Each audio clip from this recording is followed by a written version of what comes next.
আমরা আলোচনায় ফিরবো। চলুন তার আগে দেখে নেই এই একই ইস্যুতে তৃণমূল মানুষের বক্তব্যকে। পঞ্চগড় থেকে তৃণমূল মানুষের এই মতামতটি পাঠিয়েছেন আমাদের সহকর্মী লুৎফর রহমান। জাতীয় সংসদ নির্বাচনের আলোচনা ও দিনক্ষণ যতই সামনে এগোচ্ছে ততই প্রাসঙ্গিক হয়ে উঠছে আরপিও বা গণপ্রতিনিধিত্ব আইন। আজ ভোটের ট্রেনে এই আইন সম্পর্কেই মতামত জেনে নেব উত্তরের জেলা পঞ্চগড়ের মানুষের।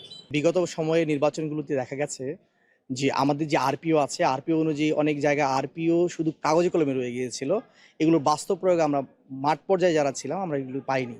দেখা যাচ্ছে অনেকগুলো কেন্দ্রতে অবৈধভাবে কেন্দ্র দখল, পোলিং এজেন্টকে বের করে দেওয়া, অবৈধভাবে নির্বাচনী এরিয়ার সীমারেখা অতিক্রম করে ভেঙে অন্য এলাকা থেকে এসে নির্বাচনী প্রচারণা করা। আগে আমরা যখন ভোট কেন্দ্রে যেতাম, আগেই আমরা দেখতাম যে আমাদের ভোট দেওয়ার আগেই ভোট শেষ হয়ে গেছে, বা দেখতাম যে যারা ভোটে প্রার্থী ছিল তাদের লোকজনের হামলা ছিল, একটা ভয়ভীতি কাজ করতো।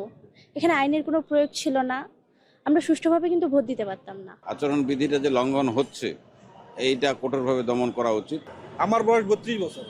আমি এখন পর্যন্ত কোনো সরকারি ভোটে ভোট প্রদান করতে পারিনি। এর মূল কারণ হচ্ছে তাদের বিপক্ষ মত যারা, তাদেরকে ভোট কেন্দ্রে প্রবেশ করতে না দেয়া, তাদের ভোটাধিকার প্রয়োগ করতে না দেয়া। বিগত বছরের নির্বাচনগুলোতে নির্বাচন বিধি লঙ্ঘন হয়েছিল এবং ফ্যাসিস্ট সরকার আইন শৃঙ্খলা বাহিনীকে ব্যবহার করে তারা এই আইনগুলো লঙ্ঘন করেছিল। মানুষকে ভোট দিতে আসতে দিত না, বিরোধী দলের প্রার্থীদেরকে বাধা দিত, প্রচার প্রচারণা করতে দিত না, ব্যানার পেস্টিংগুলো ছিঁড়ে ফেলতো, রাস্তায় নামতে দিত না। আইন থাকা সত্ত্বেও এগুলোর প্রয়োগ হয়নি।